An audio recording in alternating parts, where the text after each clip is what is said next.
We had a lot in Missouri. All the toys, a custom house, like, but then we Yeah. came to literally having nothing and shopping at the, dollar store for food. So we had a fitness center membership. And so every Okay. morning, early in the morning, we all went to the fitness center. We all did PE. We all got showers. We came back, started school. In fact, I had people over for Thanksgiving dinner. No way. At your music school. And A year. a You were year. doing it for a year.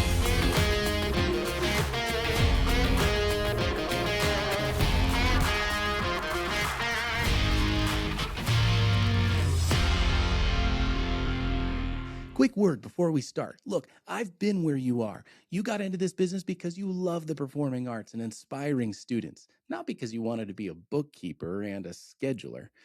When I was scaling my school, Opus One became my secret weapon. Automated billing meant I actually got paid on time. Self booking freed up hours every week, and having everything in one system, game changer. If you're serious about growing your school without burning out, check out Opus One. You can get a demo on opus1.io or find the link in the show notes. Now, let's jump in today's episode. Well, Marla Morrison, very good Hi. to have you on. Thank- Yeah, so good to see you on the show. Thank you for being here. Of course. You know, you have such an inspiring story, and I thought it would be so great to have you on here to share just a little bit of, kind of what you've done in this industry and what you're continuing to do. And you own two music schools in different states. Yes. You have That's one in San Diego, California, Yeah. which is kind of like your original one, but Right. now you've opened up one recently in Missouri. Yeah, you have Missouri Music Academy, which just opened, Right. and then you have Forte Academy of the Arts that's in San Diego. So you're running that one remotely as you have opened up this new one. I think that's amazing, and I would love to kind of dive into that. But can you tell, so let's go back a little bit. Like, when did you first sort of get this idea, this inkling to open up a music school? How did it all start for you over in San Diego? Yeah. Well, we first got to San Diego and I had been homeschooling my kids for 14 years, been teaching piano since just out of college and voice. And so when we got there, we thought, well, I'd been out of working full time for quite a while, but we knew in San Diego was three times the cost of living from where we would come from in Missouri. And so we're like, okay, if I wanted to do something, am I going to go back to working at the bank like I did in college, or am I just going to go for teaching and just like start a school? And when we got there, we were helping with the church plant, and several of the guys were from Christ for the Nations Institute, and so they had just finished college and they were very musical and they needed jobs as well. And so like, well, you've been teaching for years. Why don't you, hire us? And one played drums very well, one played guitar, and they're like, but I was, for lack of a better word, the adult, like they had just got out of college. And Yeah. and so they were too, unready to do that on their own, but they needed a job. And so we talked it over and prayed about it and decided, okay, let's just go for it. And we had just been there like 2 weeks in San Diego. So I just got there. And Wow. so we had to, doing that decision, transitioned a little bit of what we had planned because we were there shopping for a house. We had owned our houses in Missouri and really since we first got married, been married almost 20 years at this point. And so we were looking for a house. But then when we decided to start the business, we had to make a choice because we didn't have a big enough deposit in San Diego to do both. And so we decided to almost pull an Alex Hormozy and we put all of the money into getting a location for the business. And we thought, you know what? Because Keith had a consulting job there. So he had a good job. So we thought this will help me to boost up my income and get some students and get on my feet and start this thing. And so we'll just get in the studio. We'll live in the studio. We had three boys, mind you, three sons. And so we thought, well, it'll be like 3 months. We thought from the end of August until, maybe Thanksgiving, and then we'll be able to have enough saved up to get it into at least a rental. And we'll do that for the first year and then we'll go from there. But at least we'll have a means of making more money. So that was our whole thought process, but it didn't work. So you moved in to 15 the more studio. Yeah. Yeah. And we thought if we Now, can just build now, this to 250, we'll be doing great. Yeah. how much? What did it look like? Like, so how did it? Yeah. You had studio rooms. Like, Yeah, we where built did you out. guys stay? Yeah. We were like 2 doors down from a Pizza Hut, next door to a nail salon in San Marcos, California. Great location, but small. No parking hardly because the nail salon took all of it and the Mm. pizza place. But it did have what was supposed to be a parking spots for us, but later we had to move because of that. But we just thought, you know what, we've got a commercial location. Our boys were like, yeah, let's do this, because they were young. We'd always, started things and had measured success in things we'd always done in the past. So I had, the guts to do it and the backing to do it. Um, and just a really good landlord that was like, go for it, like, so we did it, but we built out the 7 rooms. We grew that location eventually to 250, almost 227, I think it was, students in that location. But the thing about it is it didn't turn out as we planned. And so we got there, and, like I said, Keith had a good consulting job when we moved out there, so that's how we transitioned from Missouri. But in November, and this was the end of August, that we decided to get the location. And I hired these guys, I Yeah. gave the vision for the school, we came up with the name Forte Academy of the Arts together, and we were, like, going for it. But, in November, just before Thanksgiving, Keith's boss, Victoria, her husband was the vice president of his company, and he got laid off. And so her Oh, 10 wow. employees, she laid off 7 to bring her husband on so that their lifestyle wouldn't change, and Keith was one of them. So now Oof. we're in San Diego with 3 boys living in a building, thinking that, by now we thought maybe after the first of the year we'll get into a house. And Keith loses his job. Never had been let go from a job before in his life. Has a master's degree in, organizational leadership and development. Like, he had no reason to think that we'd ever be stuck. And I had less than 20 students. I mean, we just started by then. And, so we're like, "Holy cow, we're screwed." You know? And so we just kept praying for 30 students, like, we have to get to 30, and we literally just the boys and I were all in, and when our teachers, Matt and Nick, were all in, and we just thought, "We're gonna do this, and we're gonna be okay." But boy, it was scary. And so I thought, "Okay, well, I know So, how to teach, but I don't know how to get students." yeah, that's amazing. So, like, but you guys were living there, We like lived you were sleeping there, you were and eating there, nobody you knew but were. us and our parents. Yeah. In fact, I had people over for Thanksgiving dinner. No way! At your music school, And you then were we just and at they didn't Thanksgiving really dinner. live there. Like, it was a couple from the church, and they didn't have anything, and they were newlyweds and had, Wow. one, like, they'd been married, like, 3 years and had 1 baby, and they were brand new, and, so we invited them over because we knew that they didn't have anything. And then when they were in my makeshift kitchen, it literally had like the burners from Target, kind of thing, and all that. And I had a tablecloth and the whole bit. And I said, "Well, we're not having you to our home because we're living here." And so they're like, "What?" And so that was, but they didn't care. They were just so grateful, that we had done something kind for them. And so I just had this philosophy that you work like it all depends on you, David, but you pray like it all depends on God. And you don't change your style of living, like your mentality, your mindset. When you have a lot, because we had a lot in Missouri, like all the toys, a custom house, like, but then we Yeah. came to literally having nothing and shopping at the, dollar store for food. And like my bank was across the street, and we were going to the laundromat, and you're like, okay, this is super humbling. But what Wow. it taught the boys, my 3 sons, my oldest was, I want to say 15, 13, and 11. So they were, 3 boys up. It taught them that you can do anything if you don't quit and you keep learning. You set your mind to it and you just like do it together, and you can stay happily married when you have nothing. You can stay happily married when you have a lot. You can, be happy when you have nothing. You can be happy when you have nothing. And so that I Wow. would trade those things for anything. And they learned that, money Yeah. doesn't grow on trees, that you have to work hard and earn it.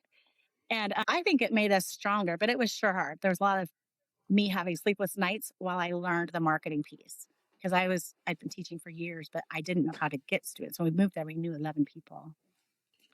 So we So really grow. so you guys that I mean, I'm still trying to picture this, right? So you're living there, We lived there right? in Like one room. you're living in one room. Yeah, In one room, and a bathroom. you're sleeping there, you're cooking there, you're doing all these things, but then you have lessons Yep. that I'm assuming are in the afternoon, right? And so how did you do that? Like Well, how did you go from sleeping in a room to then teaching in the room like 8 hours later? and I was homeschooling my kids there. Yeah. So we had, And you're homeschooling your kids at the same time. yeah. So we had a fitness center membership. And so every Okay. morning, early in the morning, we all went to the fitness center. We all did PE. We all got showers. We came back, started school. Did all their core classes with them, and then they did all their electives on their own while I was teaching. And so we had to have the building show ready by 11 a.m.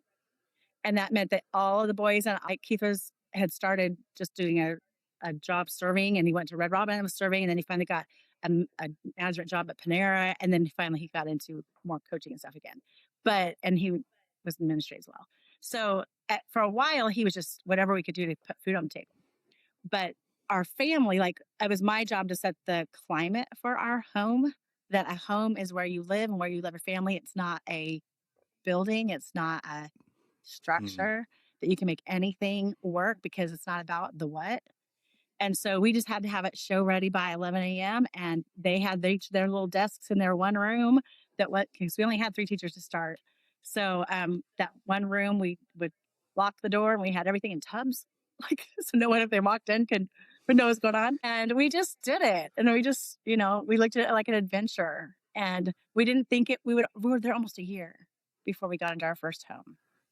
And A year. a You were year. doing this for a year. Yes, and then a lady who was in our studio, her granddaughter took lessons from me. She did not wanna know we were living there, and she had several houses in the area, and she said, "Do you know of anyone that's looking to rent? I have some homes that are available, and one is the one that I raised my kids in. It has 5 bedrooms and a bath and a backyard in Escondido, and, it was 1,700 a month."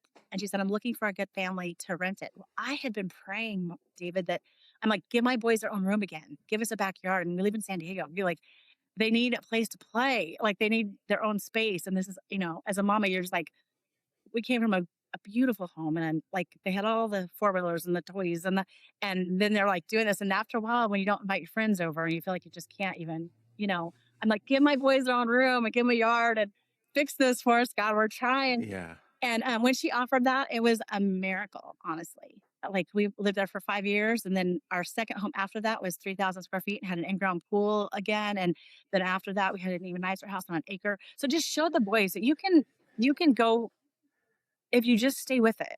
You can. Yeah. What so how were the like so this is the part that I'm curious about, right? Like your boys, they weren't like, 3, 5, and No, 7, right? Where it's no. like they're still kind of like not really, they're just going wherever.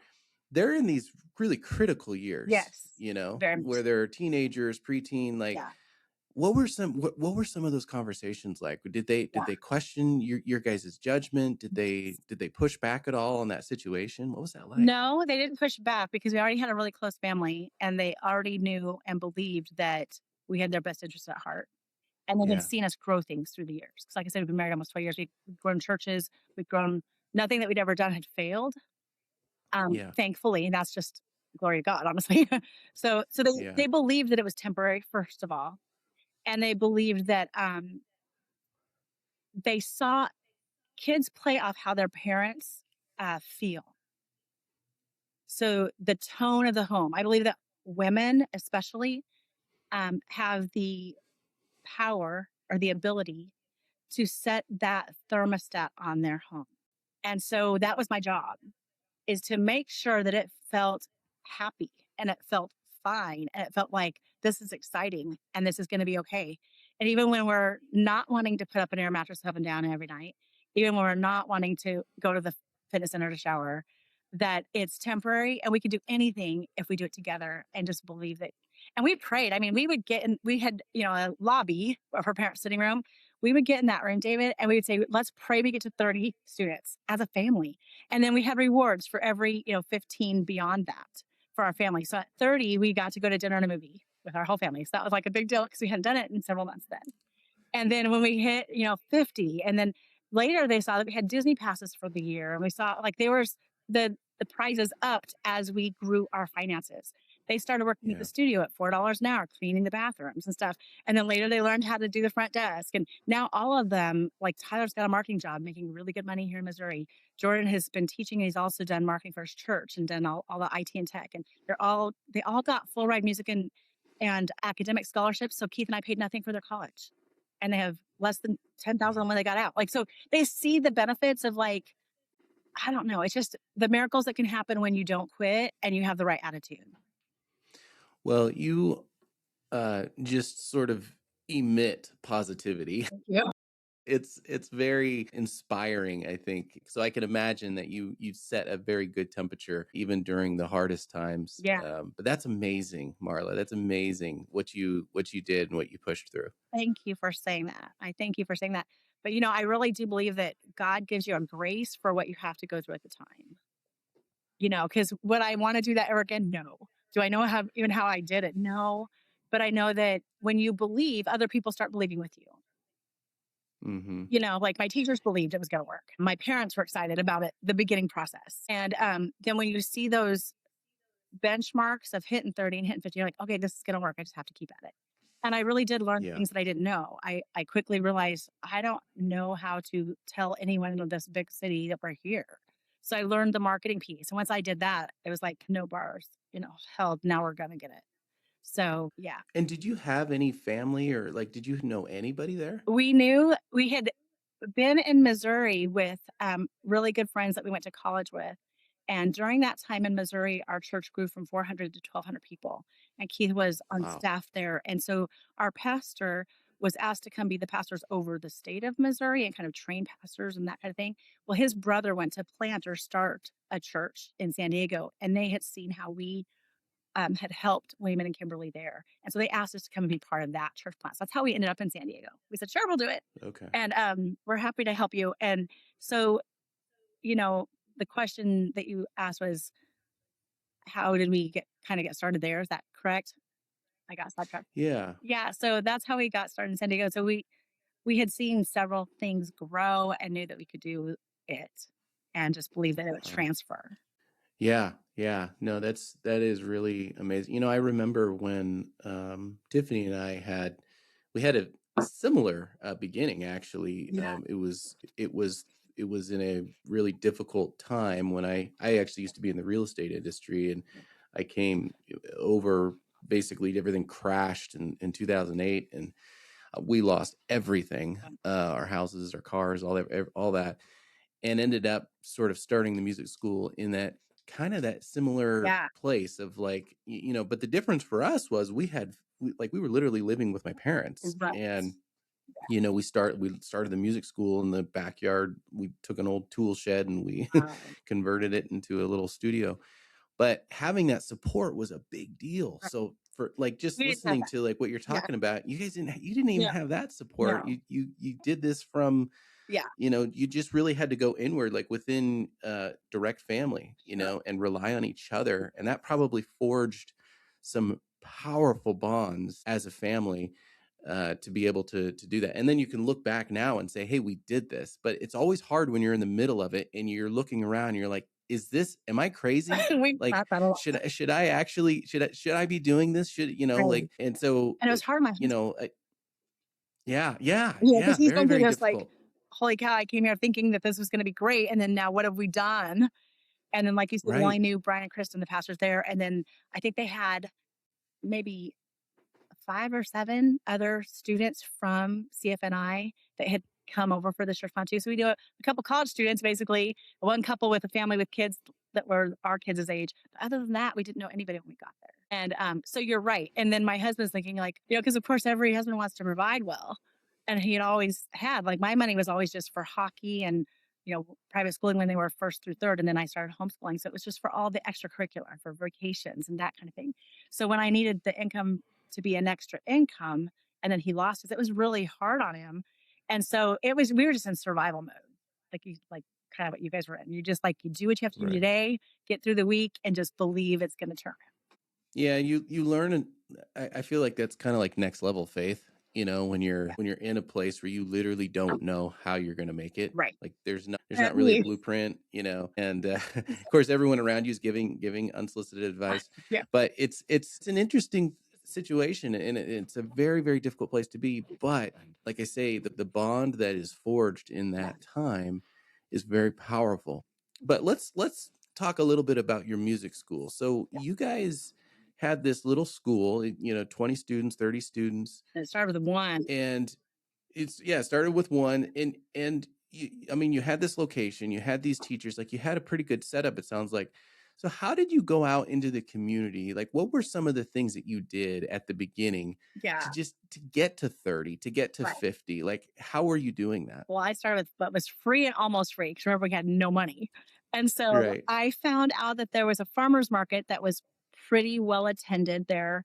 And so we started finding out what it would take for our music school to have a booth in this farmer's market. Because I was thinking, what can I do that's free and almost free? I wanted to get to 5 to 10 things that were free or almost free to acquire students and let them know we were there. And so and this farmer's market was $5 a week, which was nothing. I'm like, I can do $5 a week. And what we would do is a little crazy. We had a drawing. I had some my son's guitars and instruments up there, as props. And we would have a drawing for get your first month free was one of the things, get your registration fee free, or someone today is going to win, you know, the first month of lessons, or someone would be every 3 months we did a free guitar giveaway. And so I would have people that would come to this farmer's market just enter the drawing so that I would get their contact info. And then what they didn't know is that everybody won the free registration. Yeah. So Yeah. I'm like, I'm calling everyone, you're a winner of our free registration. Would you like to send for these lessons? And that's how I we love it. started. And so I'm like, what can I give away that has some value How that will get how often was this farmers market weekly? happen? I was Was it there 4 hours a week. so it was just okay, okay. So you'd sit at a booth Yep. and We always and, called and how did tea. you get people to come to your booth? Well, it was packed because San Diego, it's North County. So we were in San Okay. Marcos, California, and our school was there. And so there was people everywhere and where they'd see the instruments. And then after a few weeks, we got this big backdrop and a tent, from Walmart kind of thing. So at first it was just a table and a little tablecloth from Walmart or something. And then we made a big display and pretty soon it had banners. I'm like, looked legit after the first month or so. And so, because once we got 2 or 3 students, we just put all that money back in a school until we hit 30. And then we did our big family date. But then really, I worked for free that first year pretty much and just put everything back in the school to grow it, grow it, grow it. So, yeah. Yeah, yeah. I love the booth idea. We did that in our local town for a few years.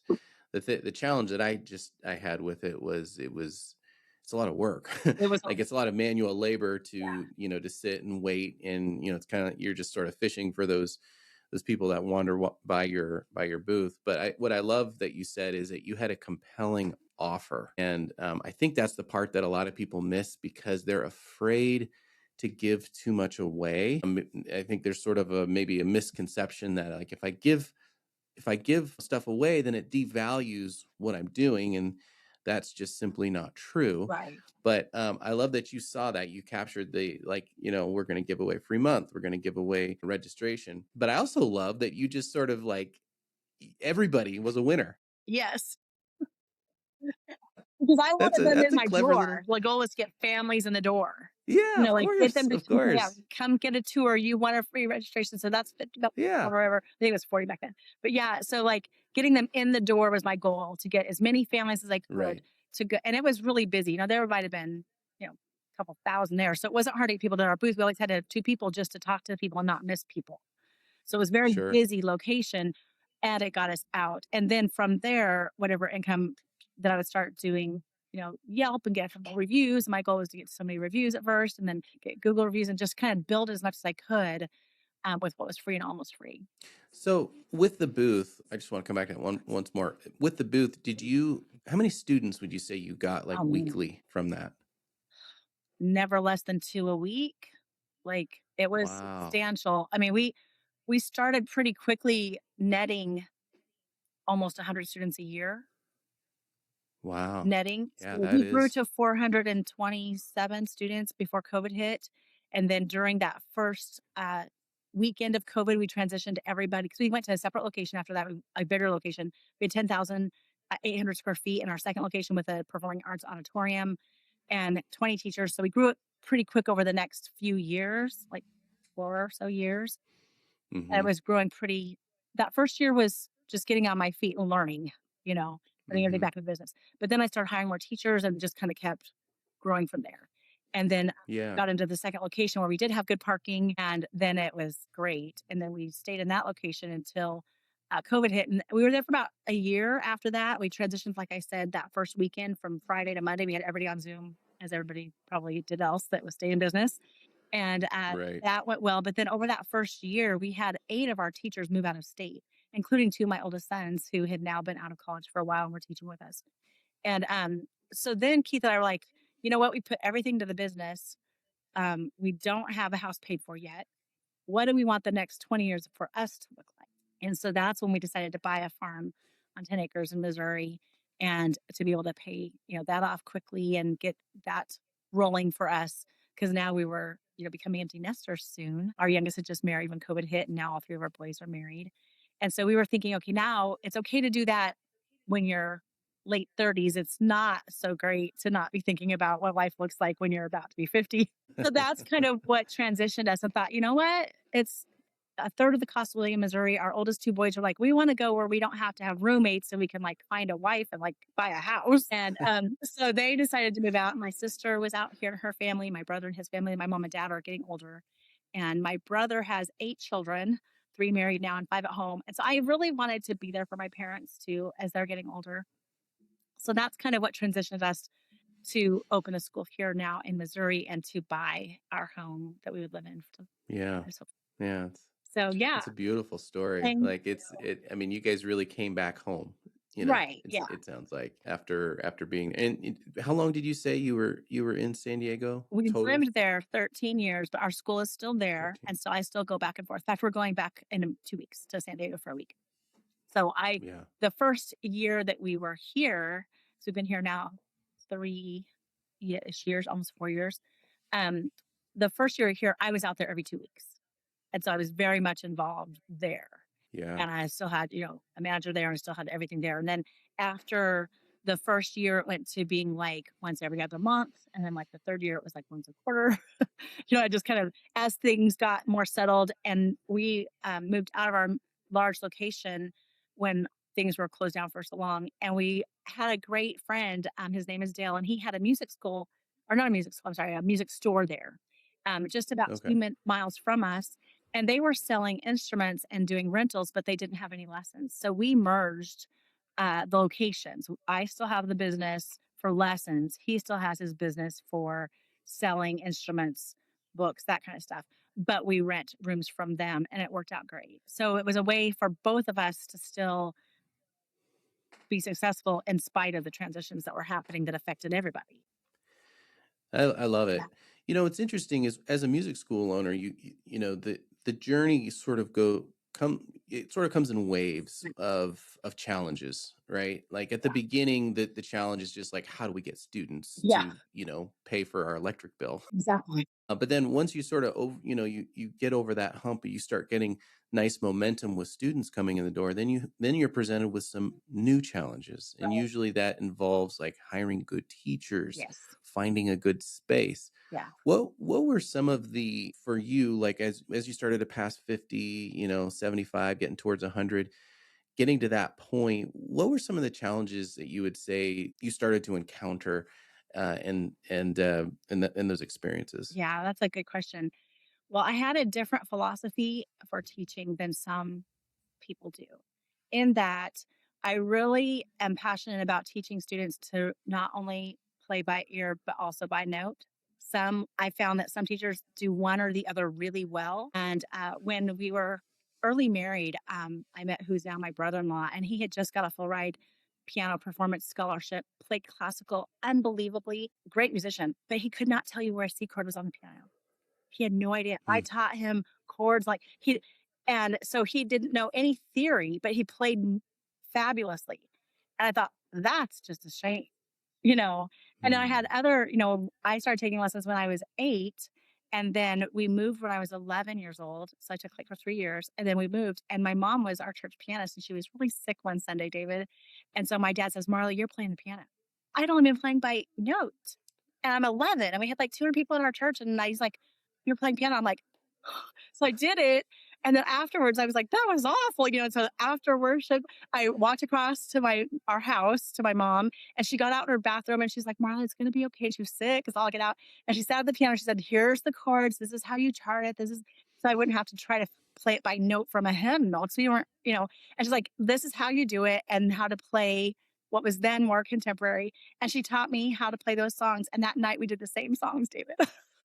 And so then I started Wow. playing in church ever since. By 14 years old, I was traveling with an adult band. By 17, 16, 17, I was winning national competitions singing and playing. And so my Wow. philosophy on music was that you needed to know both. You needed to know how to read well, so you weren't musically illiterate, but you also needed to know how to play by ear and by chord chart and by the number system and be able to run with anybody, no matter what setting you're Yeah. in, and not be unable to do what you love to do. And so with our teaching, how that affects our school and our teaching, all of my teachers have to be continual learners. I'm super passionate about that. If you're a leader, you're a learner. If you're a learner, you're a leader. And so in Hmm. our interviewing process, I emphasize that a lot. You don't have to learn from me, but you have to be a continual learner and a leader to just hone your craft. And so many teachers, David, don't do that once they get the job. Or, they kind of just, this is who I am, this is what I'm good at. I know so many teachers that are great at one or the other, but their students, of course, want to play with the band Hmm. or want to play in their youth group or whatever. And they just don't know how, even they've been taking 5 years of lessons. And I just think that's super sad. And so that's kind of what has steered our school, is to really train um, the mentality of people to keep learning, and to that you don't ever stop learning and that you can always learn more, and to really desire to do both. And our students have really shown the benefit of that. One of my students that took piano from me as a child, like 11, 12 years old, won a Grammy last year, Doe, and that was exciting. And then Dawson Wow. Darty, he is in the band Almost Monday, and they travel internationally now. They were on Jimmy Kimmel last April, and he's just blown it up. So when you teach students that they need their meat and potatoes, their reading, but they also need a big old chunk of dessert, they need to be able to have fun with it, and that both are part of learning here at our academy, then you can keep them. If it's just about the meat and potatoes, some of them, by the time they get in, 3, 6, 8 months, they're like, but I want to play this. And so I think it's very important. I've heard several of your podcasts too, David, of different people talking about that. But I think for retention, it's really important that you let kids understand the value of both, and adults too. And then you give them the tools that no matter what setting they're in, they can see that by here, I'm going to be able to do this. By here, I'm Hmm. and that's what keeps kids. That's what's kept my sons. And now they're incredible musicians because they learn to do both. They learned that the theory is important, that the reading's important, but also playing by ear is really important, and playing by chart, and playing, knowing the Nashville number system, and being able to, no matter what setting you're in, to hang because you're a true musician. And so that's been, I think, probably the purple cow of our school, and how I hire, and how I, even if I have someone's heavier on one end or the other, I really share about the importance of that at the beginning of hiring them, to be a continual learner and to get the skills that you don't have yet. So don't just stop and think, well, I just play my note and that's what I do. Well, then I'm not going to hire you. Did you run into any teachers that didn't agree with that philosophy? No, because if they don't at the beginning, I don't hire them. Okay, so you use that as I'm sort of a super filter with in the interview. Yeah. And if I have someone like I've had interviewed people with their master's degrees for both vocal and piano, play well, but if they aren't open to being a continual learner, they're not a good fit for me. Yeah. Because there's so much out there, whether it is on, with different people or whoever, that you can learn the things you don't learn. And I think what really made a big imprint on my mind about this, David, is when I was probably just turned 30, maybe I had an instructor myself, because I've still always been a learner, and, I just don't think you can ever arrive. But I had a teacher who was amazing musician, just incredible, like one of the best. I've had four that are really incredible. He was amazing. And he said to me, well, I'm probably week three, he goes, Marla, you can play like that, but so can everyone else. And so you Hmm. have to decide when you're playing worship stuff, or when you're playing, do you want to be the average three chord or eight chord? Like, will you have your stuff in your pocket that's what you do? Or are you going to really train your ear to hear exactly, and to not have a limit on what you can do, and keep pushing for what are the exact notes that you're hearing? And that was a teacher by ear, but he's like, you can be your average, but you can get by, or are you going to be the best? And that changed my Hmm. life because it's a different mentality. It is. It absolutely is, and I totally agree because I think that when it comes to music, there it does have to blend the Okay, you have the meat and potatoes. I love the meat and potatoes and dessert, by Yeah. the way. That's a great analogy.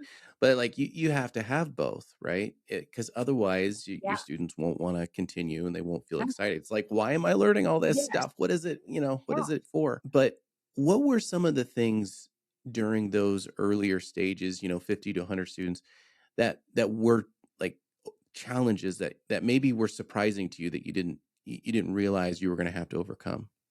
Um, Lack of sleep Fair, yeah. because all of my learning was happening when my family was sleeping.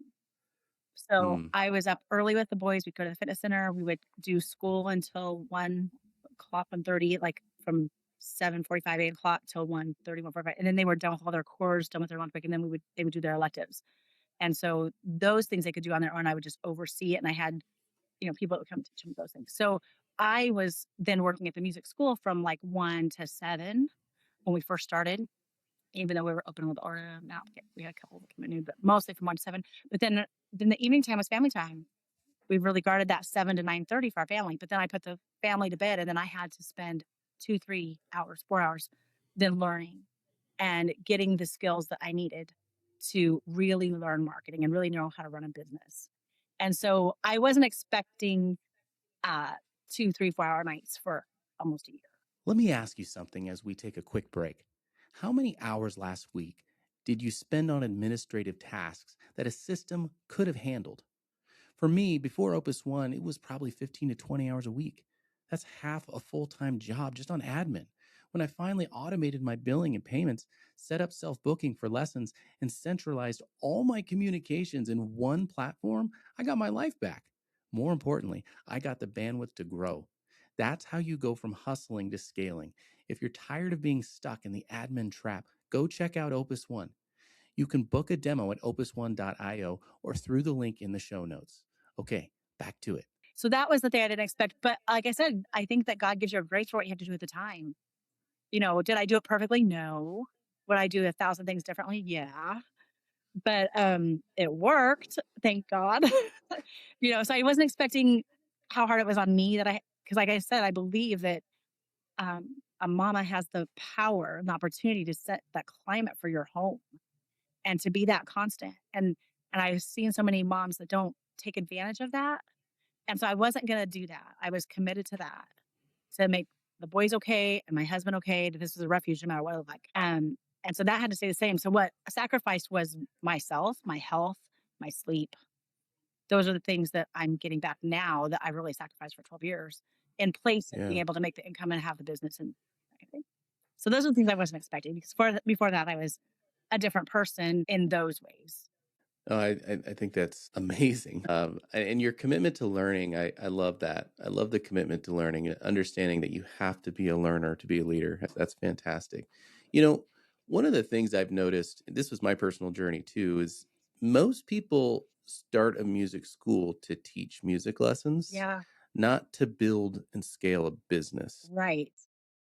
Most people do. There are a few outliers where it's like, they came in, never taught a lesson, just wanted to build and scale, have teachers, that kind of thing. And that's great. That really is. But most of us didn't take that path. Right. Most of us started as the teacher, the main teacher. We Yes. built the curriculum, we built the system, all that stuff. And at some point, we all sort of come to this, fork in the road Yeah.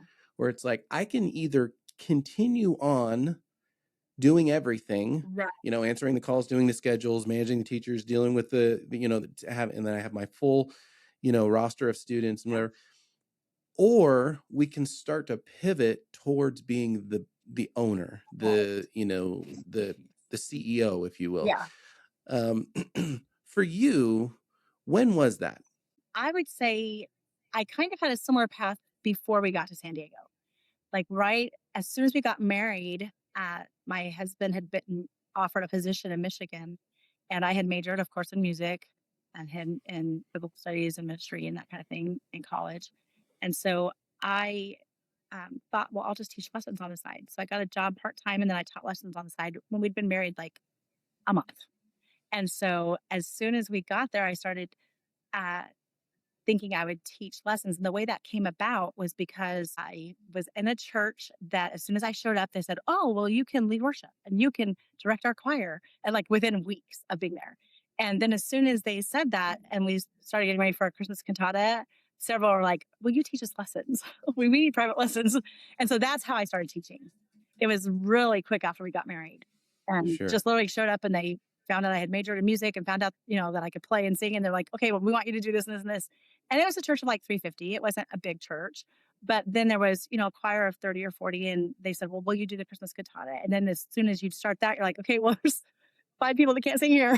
And so that's how I started teaching. And so I taught all of my life since 22 years old, a little bit. Sometimes I would have 40 students, sometimes I would have 10, depending on the season of our lives. And so it was just always, like I said, for the hockey money and for the vacations and for the side stuff Right. and then keep paid all the bills for what we needed. And so that's kind of how I started teaching. But then when we got to San Diego, I really knew it's going to take two incomes here, like for real incomes. Like I need to have a real income and he needs to have a real income because we want to buy a house here. And then, of course, that was not what happened, as I shared. But that was where I had to say, okay, I can either go back to working at the bank like I did 20 years ago in college, which is only going to have this level of income, or I can have an unlimited amount of income and grow something that's amazing. And so that's when Mm. I decided. It was really that first 4 weeks of being in San Diego, or three maybe, where Keith and I had some real, deep conversation about what do we want this to look like and how can we make it so that we're set up to not have a cap on our income while I still am committed to homeschooling. So that's Yeah. what happened. Yeah. So and what's interesting about that is it was sort of out of necessity, right? Absolutely. I believe We don't all yeah. come to that decision out of necessity. Sometimes Right. we come to it because of out of desire for Sure. a better life or whatever, Yeah. but I almost think it's better, Yep. or at least it's faster Oh, you're when we come to yeah. those decisions out of Yeah. necessity, right? 'Cause there's Because we no cut out all of second the fluff, choice. Yeah. Almost nowhere right? off. We get straight Like it's down do to or it. die. Yeah. Yeah. Yeah. Yeah. No, it absolutely Yeah. is. So, okay. So you made that decision, and you really, to your credit and benefit, I think you came to it faster Right. than a lot of people. Sure. But again, it's out of necessity, Yeah. right? So with that, what did you then do? Right. So you decided I need to treat this more like a business. Yeah. How did that change your decisions from that point forward? Well, I thought a lot bigger. I thought a lot bigger because, Mm. when it was just lessons for myself, I was happy, like I said, depending on the season of my life, whether I was really involved in our church and leading worship and whether sometimes I was paid at many of the churches as the music director of our church, doing different things, even if it was just part time. But then sometimes I wasn't. So depending on the stage of life, what income I needed on the side. Um, but then here, like you said, I was really committed to doing it all in. So I thought bigger. I thought, okay, if it's going to be three of us, we can each have 50 students, right? I had 72 in that first location myself. And before I was like, okay, that's enough of this. Now I need to hire a front desk person. Now I need to hire a manager. I need to train. And so it really started with the goal of 150, and then it was the goal of 300, and then it was the goal of 400, 450.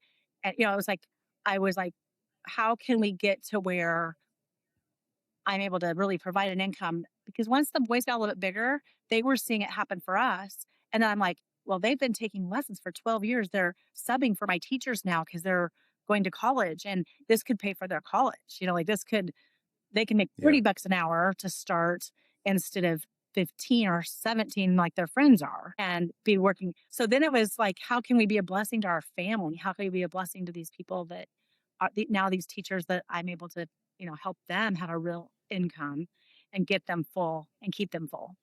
So that's Sure. just Sure. thinking bigger and being around people like you and Tiffany. I mean, let's just be honest. It's being around people that were doing it bigger and thinking bigger and had no different circumstances. Your story is incredible, David. Like hearing that other people can do it in hard times was very encouraging. And I think that's why Mm. I hit it off with Tiffany so quickly is because I'm like, I'm not alone. Other people have Yeah. faced hardships and this is going to happen. And just having those friendships that I still have now are invaluable. That's why when you said that I didn't have that support in San Diego, but I did elsewhere. I did get Yeah. there. And the boys had great youth groups, like 250 kids, and they had, a good, churches and stuff. So it wasn't like they were without friends or they were without those social things that they needed, even though we were homeschooling, even though we were new to an area. Like we were quick to get them into some really healthy things that made them okay in those areas that they needed also. So you understood something that I think is very important to point out here. You understood that in order to take things to the next level, you needed to associate with other Who people, were doing it. successful minded people, people that were already doing it or that had done it or that were in the process like you to come alongside. Yeah. You understood that not just for yourself but also for your boys, Yeah. having giving them a community. The power of community is something that we should never underestimate. Right.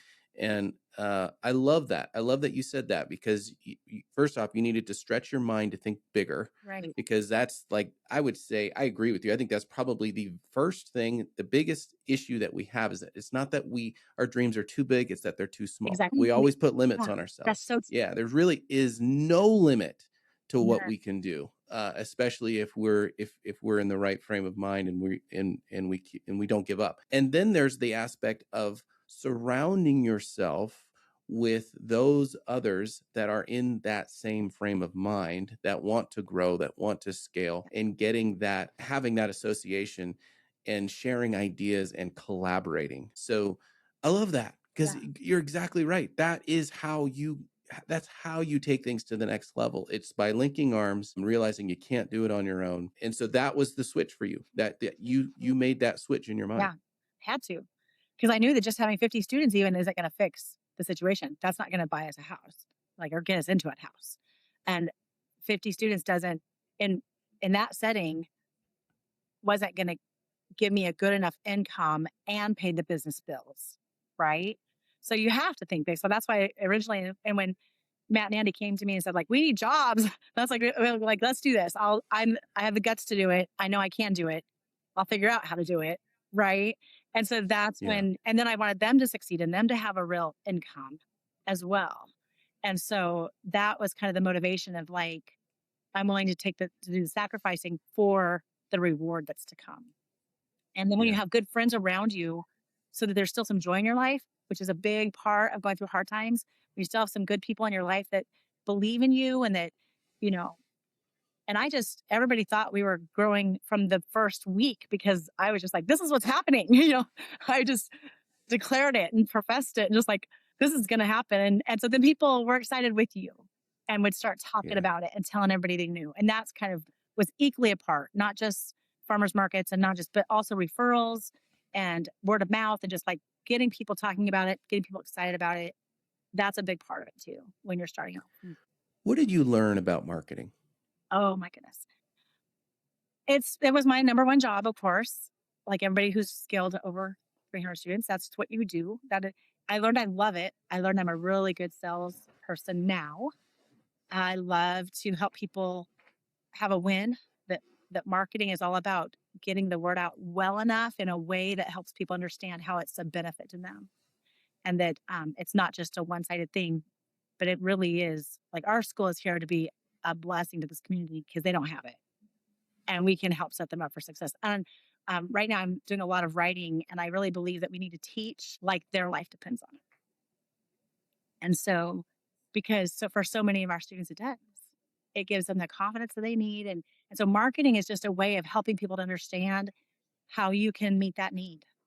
And so I have the philosophy that all of us gained was that I need to see how many things I can do for free and almost free. If you and I go fishing today, David, and we caught a fish, we'd be like, that's a great week, right?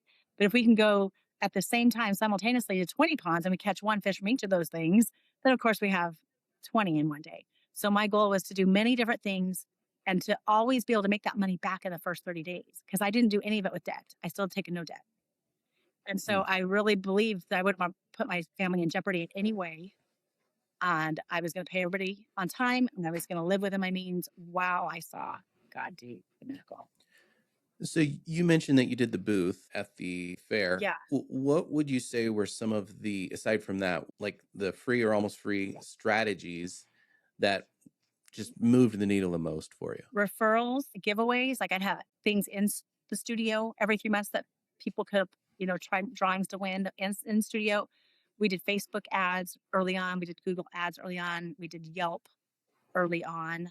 I did Thumbtack for a while early on. All those got students at first. And then I would then, as we got further along, add many, many more like print and magazines and supporting teams, all kinds of things after we had some money. But I always made sure I could get whatever money I spent, I had to get back within 30 days at first. So we had no money. Mm. But then after a while, I looked at what is the value of a student. Well, our average retention was 13 years, 4 months. Now my personal average retention is 4 years, 7 months. We just had a student that quit this last week going to college. He'd been with us 10 and a half years.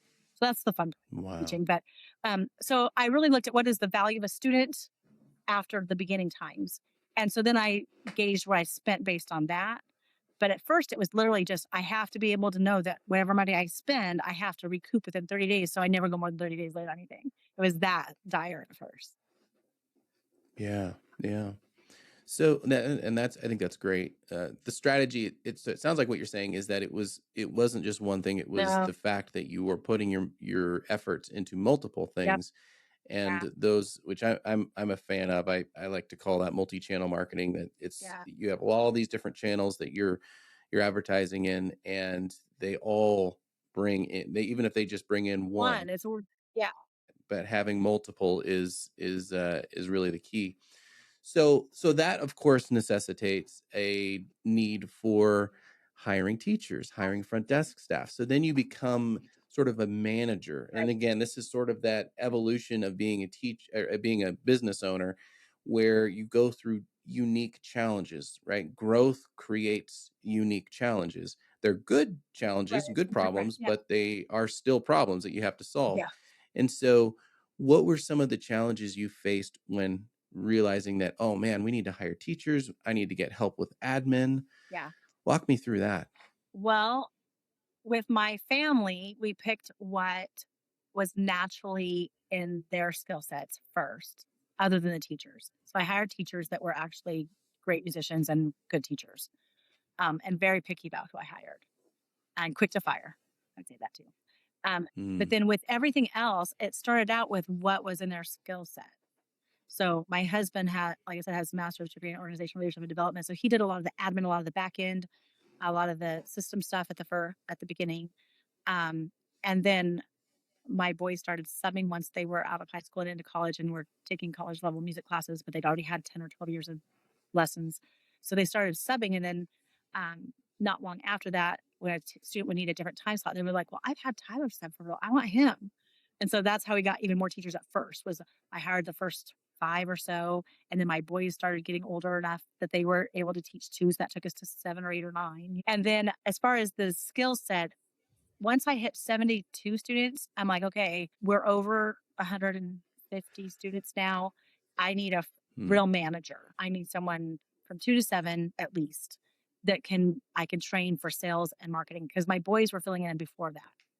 I trained them on how to run the front desk, how to do sales, how to like enroll students, like all that. But then once they were going to college and stuff, then and they wanted to make more money because I was still paying them minimum wage. Then they were like, "Okay, we don't want to do the front desk anymore, mom." Like, and so that's when I'm like, "Okay, yeah, we need to hire someone great." And so then I wanted them to sell as well as I did, and to really know how to manage a school. And then my attention was put there of how to get great managers and keep them treat them well and give. So once we had all those pieces, and like I said, even still during those all of the years at Forte Academy that we lived there, I had different people doing different aspects of that because, as you know, that front desk manager position shouldn't have to do sales and accounts receivable and accounts payable and all that. So we broke it all up. yeah. So we just trained that person to just do sales and registering students. That they were the face of it, but they were also the salesperson. But then my son Austin did all of the admin, trained him how to do all of that part, and then I did all of the accounts payable, paid bills, wrote checks. So we just really Yeah. broke it up. I had a separate person that was my facilities manager. They did all of the prepping. They did all the cleaning. So we had 10,000 square feet, 10,800. So they did all of the making sure all of the stock was there, all the inventory, everything we sold, all of the things for the building, all the cleaning of the building. So we just broke everything into pieces so that no one person had to do it. So you start to move into this phase now where you have a team, Yeah. right? You've got a team. Some of it is family, some of it you're having to go outside and bring new people in. And so the challenge starts to enter in of leadership, Yeah. leading people, keeping them excited about the future and about where the company is going and all of those things. So what did you learn about leadership as you started to enter this phase? Well, that's my favorite part of the job. Like, that's my favorite part. And my parents were pastors all of my life. And so I saw them lead teams my whole life and grow things my whole life. So it was very innate for me to do that. And Keith and I in our life, being married now, um, we've done a lot of that. So I've always led teams and always, uh, I think one of the things that I enjoyed most is being an encourager and setting the vision out there for where we're headed. And having monthly teacher meetings. We started out with independent contractors, but then we changed to employees quickly in California. So I was able to train my teachers and have teacher meetings and just set the standards higher than everybody else. And that helps because then you have a pulse on what's happening with your teachers. And here we're doing it a little bit differently than we did even there. And I have different goals and different, but I think you still have to set the climate and set the um, vision of where you're headed. If people want to be a part of something great, that's not hard. They want to be a part of something that's fun to be at. Most people don't like their jobs. So you want to create a place that's fun, that people enjoy their jobs, that they like their boss. And even teaching people that, I said several of them we went to church with and we knew from other things about what hat I'm wearing. And with our family, this was a really important thing we had to learn too, David, is what hat am I wearing at this time? Am I mom right Mm, now, or am I the owner of the business and your boss right now? Am I a teacher right now? Am I a wife right now? Knowing when we're communicating with people what hat it is that I'm wearing made it all the difference in their understanding of how to respond to where I was headed or what I was saying. And doing that well, that's how families who work together, I think, can be really successful, is being fully aware. And even with people that you love that maybe aren't related. I have several teachers now that have moved to different states and I've trained them on how to grow their businesses. And one of the things that they say that they learned the best from me was how to operate knowing what hat you're wearing with mm, people around you. So that way, if you say, this is what I'm needing, they don't think that you're the mom saying that, or they don't think that you're their friend from church or their friend from the community saying that, but they understand in that setting, you're at work and you're their boss. And so you're saying it to set them up for success, but you are their boss. But when you're not there and you're at you know, first watch for brunch, you're now their friend again. You're not their boss. right.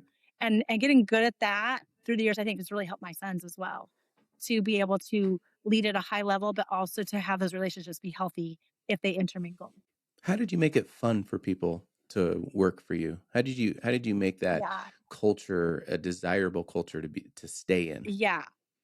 Well, again, that's something I really worked at. So how I did it was regular teacher meetings that were super fun and regularly investing in my teachers. I wanted to invest in them all the time. And so I personally made it my goal to make them better and make them want to be better.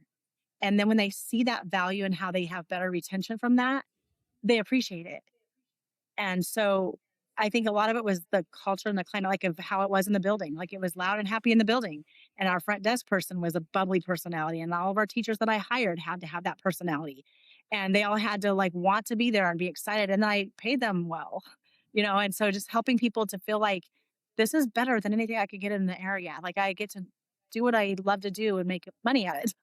And when they see that and you keep that in front of them, it helps them from getting, I don't know, disgruntled or feeling like him ha about it. But you keep that in front of them that, we could be doing anything, but we get to do music and we get to have fun. We get to impart that to other students. And our students were incredible. We had, you know, all-star shows. And when you see things like that and you see kids that are 10 years old being called up to their high school jazz bands. So you see their successes and stuff, then you celebrate those all the time. And so that momentum helps as well. And we had huge giveaways for referral contests where you give away $1,000 or you give away trips and stuff. So there's just always momentum in the building. And they love being a Mm, part of what was the best school that they'd ever been a part of, you know. yeah, So I think all of it I love it. together. Yeah, yeah. And there's so much energy behind what you're saying. Like I can Yeah. just feel it. Yeah. Again, it's emanating from you. Just a lot of energy, and people are attracted to that type of energy. I think that's kind of part of what you're saying Yeah. too, is like people want to be around that, Yeah. right? Like who likes being around the person that's just always complaining about the fact that things don't go their way, whatever. It's like nobody wants to be around a complainer, Right. right? Or just somebody who's always down on themselves and Right. everyone around them. But invert that, Yeah. and that becomes much more attractive, right? It's an attractant Yeah. to people when the person behind, that they're talking to and that they're working with has boundless energy and optimism about the future and excitement about what's happening in the moment. Like that feels good to be Right. around because it makes you feel better about yourself. Yeah. And Marla, you do that so well, Thank just listening to you talk about it. And so I think just, that the one thing I would add, because I think this is a really important topic when we talk about leadership. One of the things that we did, Tiffany and I both, we really, to us, the relationship was so important, you. of these staff people, that especially the administrative staff working at our schools, because they worked so hard and many of them were full-timers. And so we did, and I think Tiffany did a better job than I did, but we both really, it was a high priority to us to actually take an interest Yeah. th- in these people outside of work, right? Like we would ask them about, how they were doing in their life. And if they told us, a week or two before that they had some, thing going on in their family, we would then follow up and ask them, how is that going? How is your brother? How is your spouse? How, you mentioned that you guys went on a trip. How did the trip go? Like we took an interest in them and as a person, not just as a worker. Right. And I think that's so important Yeah. that people feel seen, Yes. right? Within the school, not just by other people in the Right. school, but by the owners, by the people that are running the business. I think that's really important. And I know you do this really well, but I just think that in addition to the culture, like what you're talking about, making it positive, just knowing that, when I go into work, I'm working with people that actually care about me Yeah. as a person. Yeah. It's so important. And in a Yeah. place that of time right now where there's so much hopelessness and there's so much lack of connection and community Yeah. more than ever before, I think it's so vital. And even our clients can feel it, even your families. And I think the same goes to your families that, after a while, they love the energy that's there and they see how the people get along that work there. And, it becomes something that people want to be a part of because it feels good to be there and they don't get that in other places. So from that first phone call and then from how you, like you said, interacting with the teachers and making it a place that you want to be. If I have to be there 50 hours a week, I want to enjoy it, right? I want to have fun. I want to like my life. I want to like the people that I work with. I want to, attract clients that are going to be long termers that love us and love what we do and love what we're about. Life's too short not to. I couldn't agree more. But what I love about this, what you just said, is the assumption that you have the power You to do. actually Yeah, enjoy you do. these elements of your life, even in a situation that's maybe Horrible. not good, like a Yeah, like a horrible. difficult situation. You can still enjoy your life. You can still, like Yes. you said at the beginning of the show. You talked about like we can still have a happy marriage. We can still have a happy family and Yeah. and a happy life, even though our circumstances, our situation Scary. is difficult and under tremendous strain and trial and Yeah. stress.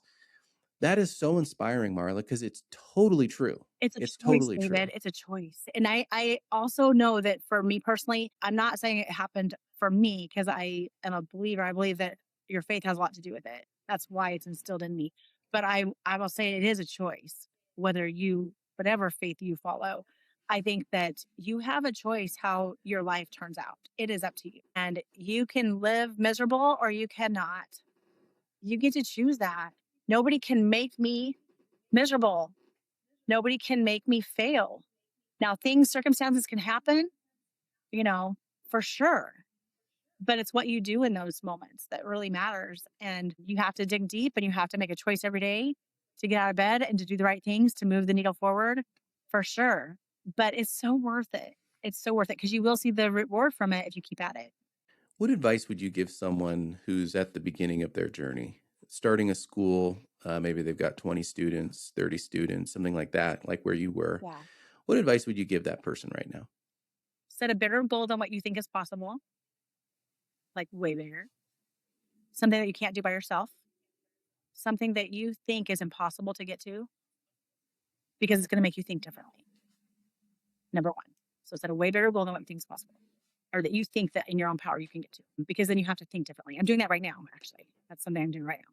So I know what I'm capable of. I'm capable of netting 100 students a year, but that's not my goal now in this new situation.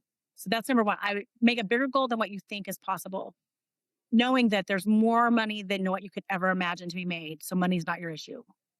So set big goals and then figure it out from there.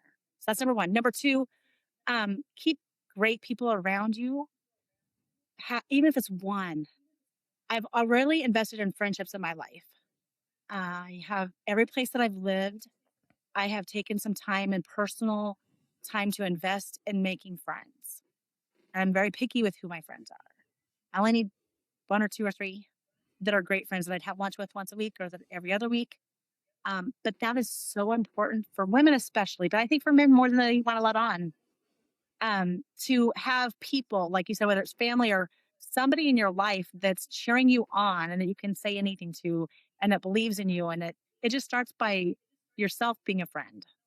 But that's been super important for me through the years is to invest in people and invest in a friendship and put yourself out there to be a friend to somebody. That was what, so I know that that can feel like, how does that have to do with business? But for me, it really has because you can't, in my opinion, dump everything on your spouse. That needs to be a sounding board for sure. But you also, and he's my best friend by far over 30 years. But I also need a girlfriend that I can just be real with too. So whether you're a guy or a girl, I think just having an outlet that's separate from the weight of the business is important. So that's number two. Number three, I would say be picky because when you're poor and you're starting out, you think that you can't be. So you think whatever teacher wants to start, I'm ready to hire him. Or you think whatever I have to do to get a business, like I'll just get on my feet. But I would say be pickier than that and have big expectations. Like set the standard high because that's where it's going to go. It's much easier to hire the right person than the wrong person and then have to fire them. Although be quick. Hmm. So I would say just set your standards of what you want, dream what you want, and do that now, even when you think you can't. Like set that bar high. Those would be my top three. Have big vision, have people in your life that are an escape separate from the weight of what you're doing, and then set your standard high and expect it to happen as far as who. What's next? Oh, What's next for I'm you? writing actually. I'm writing because I want teachers to be able to do what I've done. I think there's a lot of great teachers out there, but I think there's also a lot of people that just do it for a check or they don't know how to hurdle the differing changes that have happened over the last 3 years or so with attention spans and stuff. And so I really want to help, especially piano and voice teachers, to overcome that. I know there's other people who are doing it, but I think there's still a lot of room for people to really teach like their life depends on it. Like that you can Mm. really make a lasting impact. I have families that we've moved, like Keith and I live here now, but I have families that were with us that they still message me and they still like I'm a part of their lives. Like I was there when their mother died. I was there. People used to come in our building, David, and they would just say, "We just want to sit in the auditorium. It just feels different here. Like this is just a place that we love to be at.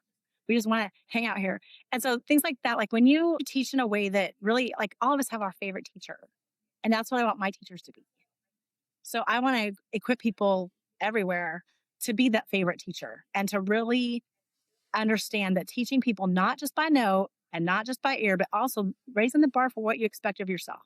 So what's next for me is continual learning, writing, reproducing myself in this stage of my life because now I don't have kids that are at home and I get to do more. It's a new New chapter. chapter. Yeah. Empty nesting is fun. Your newlyweds all over. It's great. Oh, I love it. I love it. Well, Marla, thank you so much for being on the show. Thank Your you. story is an inspiration. You are an inspiration. And hopefully those out there listening can really take to heart, what you're saying, because it's the truth Yeah. and you've walked it. So thank you. You're welcome. Have a great day. Thanks so much.